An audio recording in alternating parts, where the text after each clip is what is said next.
full run through. So How they ate do my first. I? Thank you.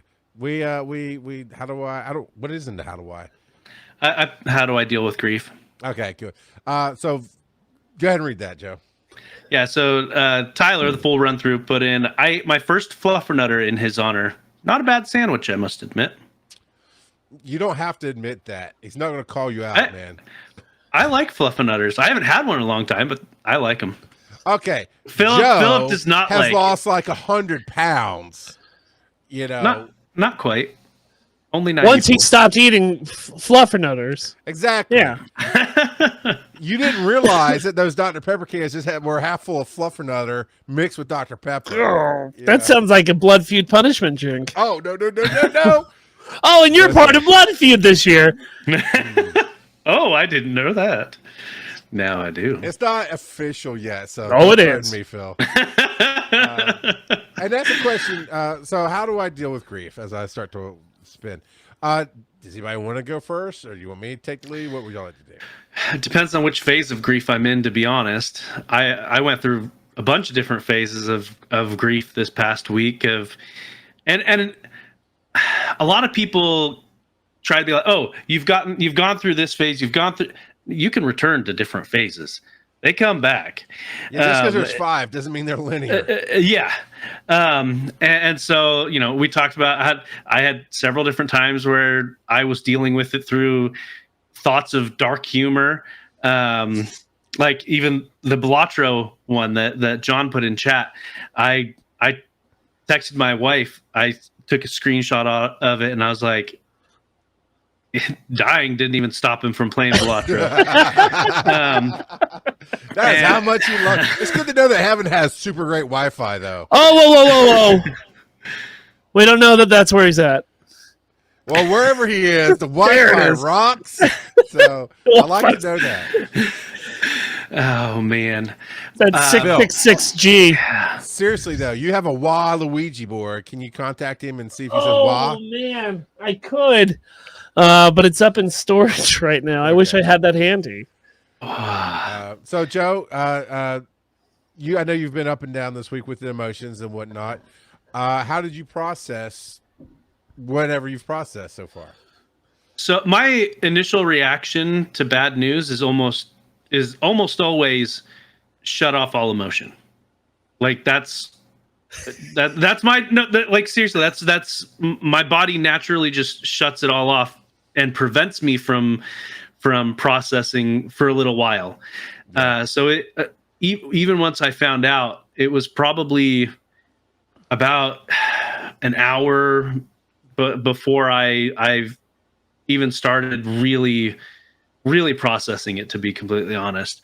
And so I completely went internal and didn't do anything, to be honest, for the first little bit.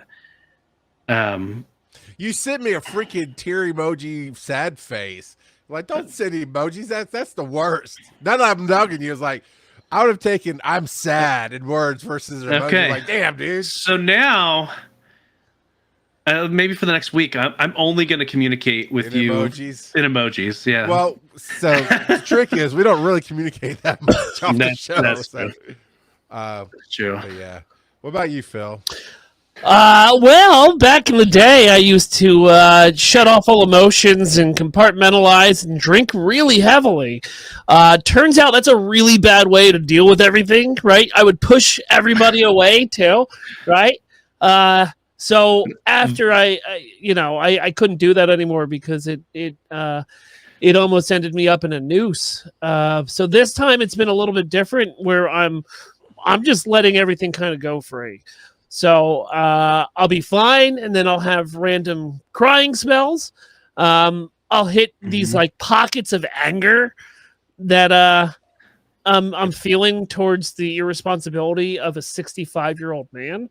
Was he 65? I thought he was 52. Whatever. 58. No, the drunk driver was 52. Yeah. Kurt was 58. But also this whole time, I would find it pretty disrespectful if I dealt with the death of my friend from a drunk driver by getting drunk, right? So we're going we're going just full into it. Today has been my best day out of the last 3 days.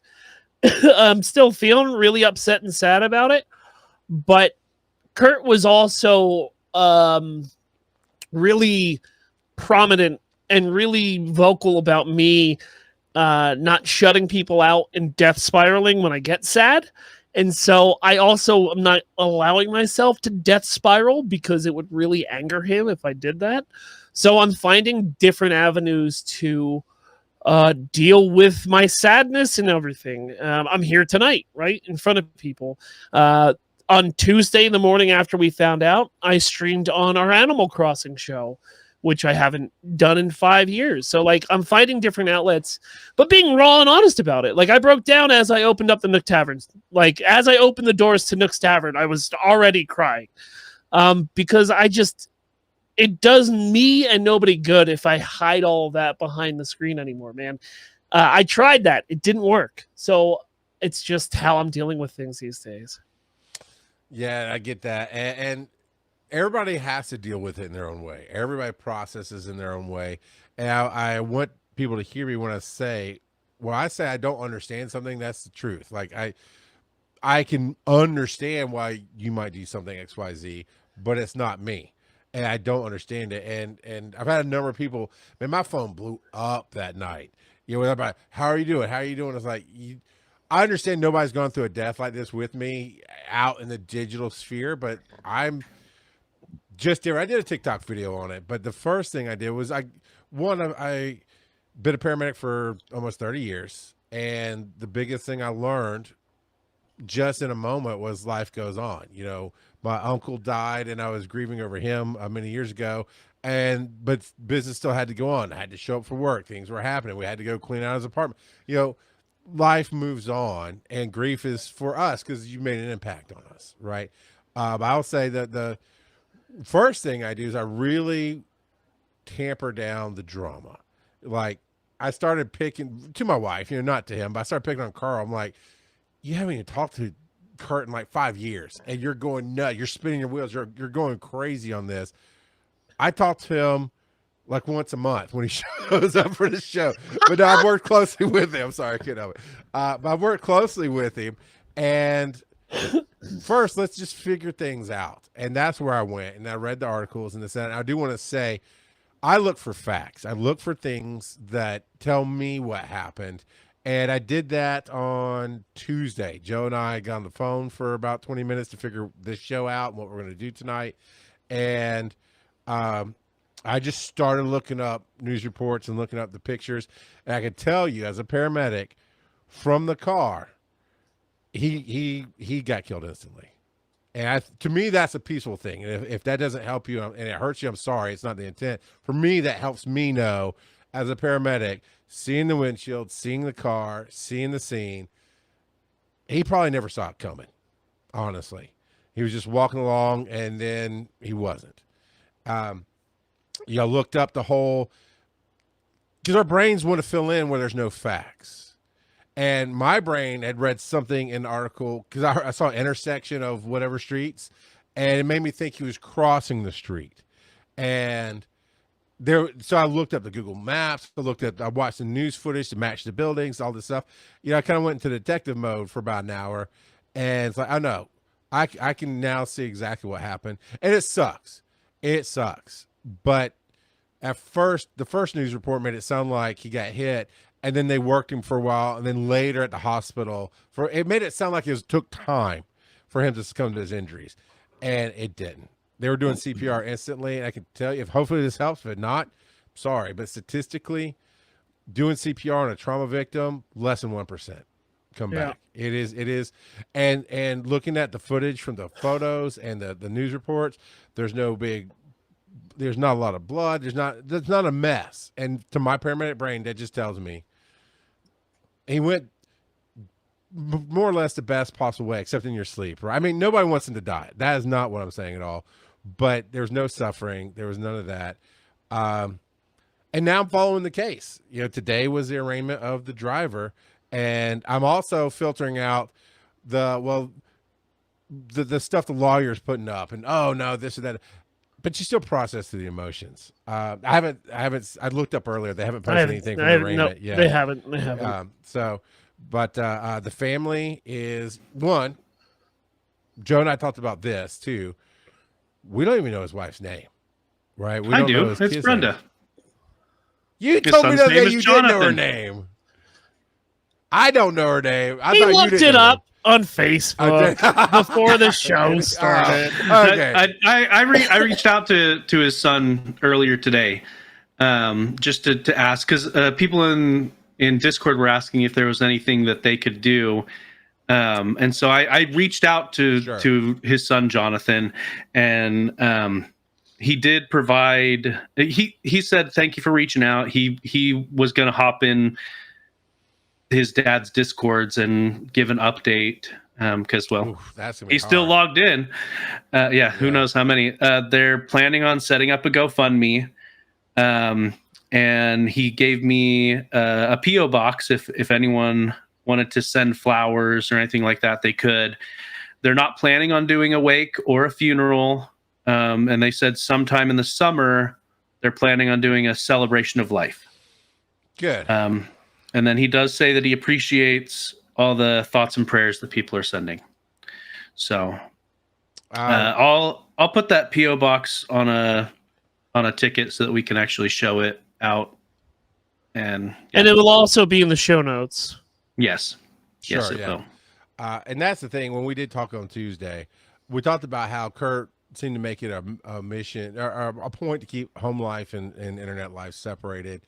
And those kind of things. And it's always a touchy situation of when to reach out to the family. And I've made it a policy to be, judgment, right? I've seen how family deal with things. I don't know his family. I don't know if the outpouring of support and love and going, no, we miss him helps, or if it makes it worse. I don't know. So, but you obviously had a point to it to do that. It's a lot, man. And I find that for me, it's always, I know mentally I'm more sad than I think I am, but it's just a different ball game. And there were other things that were going on, non-negative. It was just some health concerns I had that I talked to Kurt about with him that put me in a more of a medical mindset with him in his life. That while it was sudden, it wasn't, I don't know, it didn't floor me. And I've had some sad moments, but more or less 1 hour obsession of looking at the photos to see if I can figure out the scene and how it worked. And then I'm not done, right? But I haven't been triggered. Wednesdays, he and I both use the app Stash for doing stocks. And on Wednesdays, one of us would text the other one because it's free stock on Wednesday. And you log in, you claim your little fraction of a penny or whatever of it. And we'd text each other on Wednesdays. When it popped up, one would remind the other. It popped up, and it didn't really upset me. I didn't spiral down the road of, I'll never text him again. I debated on playing his intro tonight, but I figured it was something that people would want and want to hear because I was neutral on it. I have played quite a bit of Balatro the last few days. Not because I was playing it before, but he loved it, and it put it on my mind, and he helped me with some of my strategies and those kind of things. To be completely blunt, I was never planning on buying Balatro, but I've been actually thinking about it the past few days. So this is where I don't understand, but I want to put this out there for people to figure out what they want to do. I don't understand taking on somebody else's life when they pass away. Like doing a fit guy video because he passed away. Something I would have never done before, right? I've seen people debate that. And Joe, you do you, but if you wasn't going to buy the game, you're buying, let me ask you, would you be buying it just to go, hey, that makes me think of him and makes me happy? I'd buy it because he loved it, and I'd be like, okay, well, let's give it a try. And it would make me think of, every time I would play it, it would make me think of Kurt and how much he lit up while talking about Balatro. Because I mean, how many times was that his nerding out? Like 6 or 7 times in the past year? Because that it? No, bro, those No, are rookie no. numbers. No, Add no, a no. zero Yeah, to yeah, that. yeah, yeah. 60 or 70 times. Yeah. But no, he absolutely loved it, and it would make me think of him and just the joy on his face that he would get while talking about it. Yeah. You know, Phil, you were saying something a minute ago and I cut you off. Oh, in the botch Discord, he who is Steve made a Balatro Joker card, for Kurt. It was a custom Kurt Joker card, which was really cool. So that might be something we can use. Part of how I deal with grief is I go into the business of death. There's always stuff to be handled. And one of the first things I waited for Joe. Joe brought it up very quickly because like I didn't want to. Joe and I have never gone through anything like this since we've been working together. Not a family member loss, not a wow. friend, you know. So I didn't know where the oh man, that's crass. It's like, but it's business, and we do need to get to it, but not right now. But we had almost finished our new logo, and Kurt's a big part of that logo, and so we just started talking about it, just like you and I, Phil, had talked about it a little bit.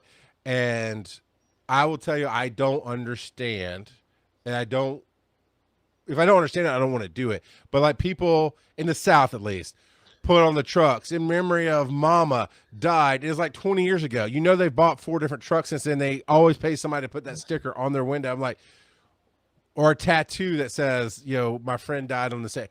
I don't understand that. So to me, we need to fix the logo to where it's not always his face on it. But Kurt, Kurt, you're Phil. I'm Phil. You're Phil. But you're sitting in Kurt's seat, so it's there. But you mentioned putting an homage to him, which is something we'd want to do. And honestly, working in a Balatro Joker card that is that's not a bad idea. We'll talk about it more, but that's really fitting there. But I started thinking about the other people he'd worked with, other people who might know, and I started texting, hey, did you know Kurt? The big one was Sunraven. Sin had no idea. Oh, I was thinking about Sunraven today when I was in the shower. Yeah. I said it. It happened. It happened. Okay. And I was like, oh, geez, I wonder if anybody has let Sunraven know because they haven't done an episode of This Week in MCU in about a year. So and I don't really know what happened there with them. But Tuesday afternoon, I messaged him and said, hey, I still have his phone number in my phone, and I messaged him. And he had not heard. Anybody tell Ibbot? Yeah, Ibbot knows. Hammond texted me Monday night saying he had told Ibbot, but I messaged Ibbot Tuesday as well. And we talked a little bit. Mike Woodard, didn't realize him and Kurt actually worked on some kind of project together that Kurt never finished. And Mike, so I texted him, was like, hey, do you know Kurt Boutin? And it was midday Tuesday, right? Whatever. So Mike's at work. He gets a break. He calls me. Now, for those of you who don't know, that's Shut Up Mike, right? That's Shut Up Mike. The one who does, yeah, there you go. That's the one that we play the outro of his, and Kurt always says, Shut Up Mike. And they were, for the first year or so, they were dueling voiceovers for the show. And I had no idea that they had worked on some project. And so what I told him was, hey, I'm sorry to tell you that this happened and he has passed away. And Mike started, and rightfully so, he started crying. I'm like, dude, you gotta go back to work. You shouldn't have called me. But he's been processing it, and he said he's going to finish up whatever episode or thing they had done together and put it out. So those kind of things have been interesting, how far out the reach goes with people. You just never know how that happened. Audie Norman, I had to let him know, and his only real interaction with Kurt was listening to the show here as he's working on the logo. But yeah, it's never fun to be the person who breaks that news, but it is something I've done many times. Joe, did you end up calling? I know you went to Discord that night in our 2 communities, the Dragon Con and Wise and Nerdy, but did you have to call anybody or talk to anybody? Or want to? I mean, I mentioned it to a few people in my life, but the people that I mentioned it to, they didn't know Kurt, not beyond any clips here and there. I mean, even myself, the only time I ever saw Kurt in person was the few times that we were at Dragon Con together. Yeah, that was on purpose. At any segment, any point in all this show, everybody who's live here, you can make comments, you can ask questions, you can share your own stories. So Stephen put up, I was hitting this real good. Stephen put up, man, I've been thinking about him all week. Finally got myself to cry a little bit, and it helped. I get that. John said that Kurt has better internet than you do, Charles. And I want to talk about that for a second. That made me laugh. I know, but it was so for those listening to the podcast, Joe was hitting a point about something, and John. It was super serious, super heartfelt point. Yeah, and I see it, and I start cracking up. I did too, and we're trying to laugh, and Joe's like, "No, really." And so it was not that we're laughing at Joe, in the moment, but it's just a delay on things sometimes when the chat comes in, and it just hit. People. The way that me and Kurt deal with grief is through dark humor. The day after my father died, we did a Bromigo stream, and we did nothing but dead dad jokes the entire time. The day after Kurt's father passed away, we also did a Bromigos, and it was the same thing, because that's how we got through it, is being over the top dark humor that is very inappropriate for the situation going on. And so it's just how I kind of process, and it's my trauma response, is to say the most awful thing possible that is at the worst time possible, because that's what me and my buddy used to do together. After my dad died, when we would get the sales calls or whatever, is Ken Ard there? Is Papa NASCAR there? I'm like, he's dead. I just deadpan. Yeah, he's dead. And I got some twisted joy out of telling them that, because I was just lashing out. Sure, but he's dead, and they were just like click. Yes, my wife did the same thing when her mother passed away. Her mother had debts, and she had Medicare, so there was those issues of getting Medicare is hard, only slightly harder than getting rid of Medicare and closing the account. It's a mess. And they actually bought like 20 death certificates so they could send them out to anybody. And the way you said it, Joe, I think she got some what is the word, catharsis there of when somebody called like, she needs to pay this. Like, she's dead. Give me an address. I'll send you the effing death certificate right now. Just, sometimes people were like, I'm so sorry. And some people were like, we don't believe it. But I saw her punching a virtual punching bag, and it seemed to make her feel better. Yeah. What's weird to me, no judgment. This is I don't understand. There's a cell phone her mom had. They kept it for a while. I think they let one of the kids use it for a little bit or something, and it still was labeled mom. And she never changed it. And that's on her, right? She could have. And I don't understand that. Man, John.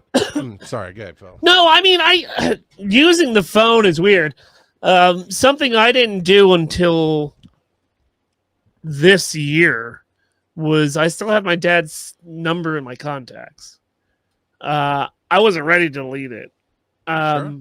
It was a big thing for me to because that was my final, I'm through this. And until I just said that, I didn't even think about removing Kurt's phone number from my contacts. I don't know if I will, man. When my mom died, I'd occasionally send her number texts after my brother had disconnected it. And it would come back undeliverable, and then it didn't. And I was like, I better stop. You better stop that right away. Or not make it a Reddit thread. Oh, man.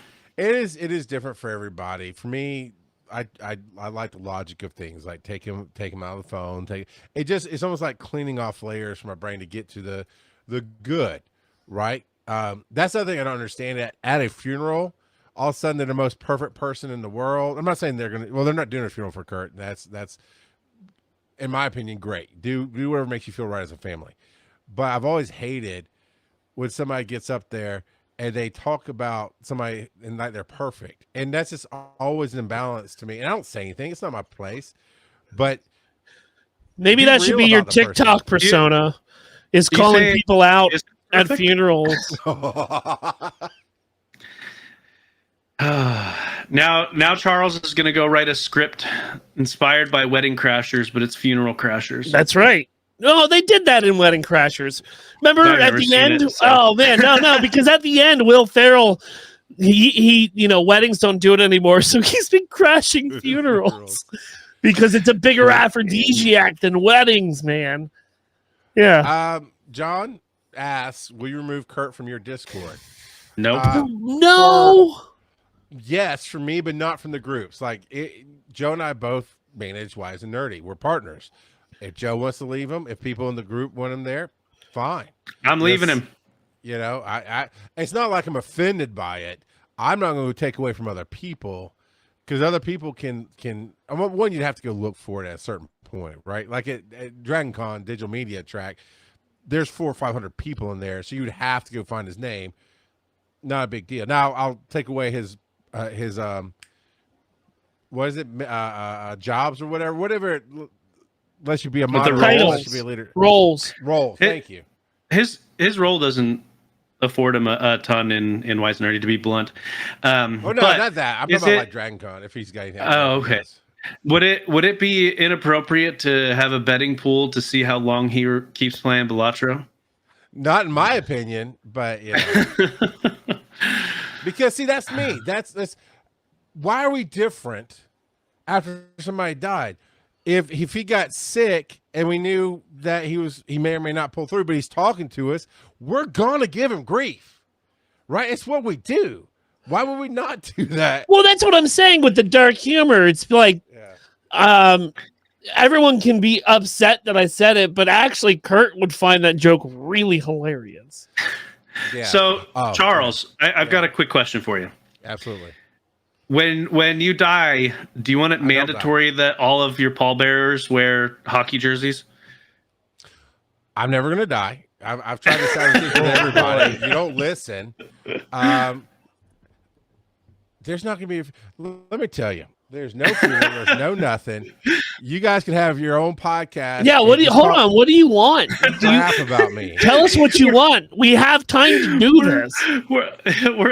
We're gonna mummify him and stick him in a jersey and put him in front of the camera, and he'll just keep podcasting. Hey, you know what, Ard? I am down. Ard, he'll get the same amount of downloads. You know. See, Bing gets it. Bing gets it. So what do you want us to do? You want us to go out and play Borderlands 2 as we all drink scotch and Dr. Pepper? No, Phil. Is that going to be the first time that Joey here drinks is once you finally die? Okay, if that's what it takes, I might fake my death. But I got a guy for but no, you. Phil, I know you gotta someone play. that You gotta play man. and finish Borderlands 3. That's what you gotta do. Yeah, so you better keep me alive. Me and Joe, While you're playing through to beat that game, you've got to keep the movie Borderlands on loop until you finish Borderlands 3. So looks like I'm going first, buddy. Yeah. So TV's Travis is in. Hey, Travis. But yeah, whatever it takes for you to process through. I do caution people. There's a class of person who holds on to that death like it was yesterday forever. And it hurts them every time they talk about it. And I was talking to Mike Witter about it today. And I said, I don't know why I'm this way, but I get triggered when people do that. Like every time they talk about it, it's the same level of grief as it was the day it happened. Not a lower level, not a special moment like you know, the Eagles winning the Super Bowl. Go Birds. Go Birds.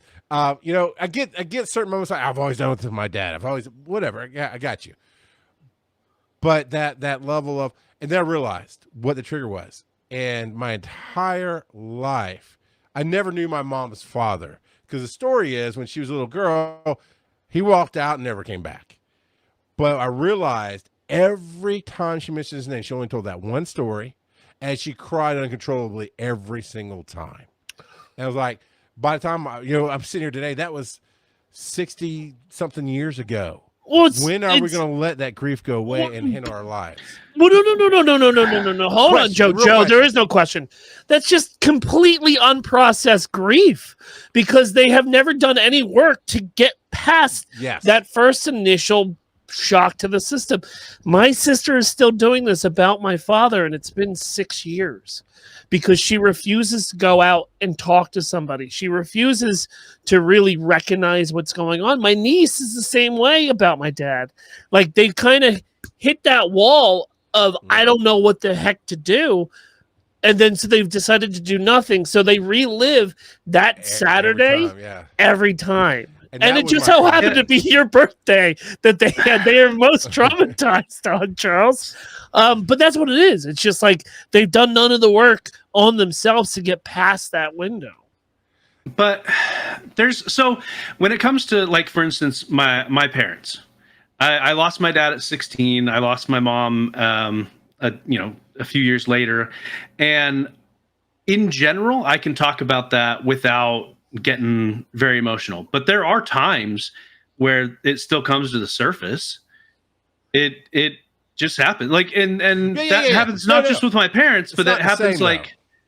Okay, so I was trying to gauge what you're trying to say there, because there's different times where I do get emotional thinking about different people that I've lost. Whereas, like, 99% of the time I can talk about them and remember things about them without getting hyper emotional. But there's occasionally, depending on the circumstances, it comes up. It brings up heavy emotion. So let's like Joseph Smith. No. Phil nailed it. Is about the unprocessed grief. So to paint a better picture, we can tell Papa NASCAR stories on here, and you'll laugh, and you'll know how to tell a story, and you'll bring the Bobcat up again to get you out of some bad situations. But the only time you've gotten emotional about it is when we did the Father's Day show. That was pre-show. That was the one that said we have to make this a real show. Was Joe had a great Father's Day story for our patron-only show at the time, and that's when he got emotional about it. That I get, because you're really diving into what that person meant to you. Now, I'm not talking about that. I am talking about if we even said Papa NASCAR, you're like, I can't talk about it every single time. Got it. Someone who gets triggered just thinking about them in general. Yeah, and what I realized is exactly what Phil said is you're either you're in one form or another, you're choosing to do nothing, and I want everybody to have a good life, and that does mean processing the grief. Just because they're dead doesn't make them a saint. They can have been bad people and done bad things, but you can still love them, and they can still have been good people at the same time doing good things. And for my wife, it took like 6 years for her to get to where she could talk and tell stories about her. Like on Mother's Day, she told a story about her mom without crying. That was a first. See, I could be completely off base, but my assumption when it comes to people like that is they are afraid to let go of the grief because they fear that if they let go of the grief, they'll forget them. That's my assumption, and it's probably an incorrect assumption, but that's how I view those people. And I totally go the other way, right? I take out the insignificant things in my life, and then I do things I think they'd laugh at. This week, like maybe Wednesday, my wife had taken out my daughter to get a haircut. They're both getting haircuts, and I guess they decided to have a girls' day, and my daughter was getting nails done, and my wife hadn't done her nails in forever. And she's like, oh, they're so expensive. I'm like, do it. You haven't done it forever. It makes you happy. It's what Kurt would have wanted. And she goes, oh, my God, there's something wrong with you. Like, Kurt would have laughed at that. He would have laughed at that. And so I do stuff like that. But in the right audience. Travis wants to know if he can join. Can he hop in for a moment? If there's a link, we can shoot him. All right. Fun fact, Kurt loves getting his nails done. So just not the nails you think. His pinky toe? Just the pinky toe. Joe knows.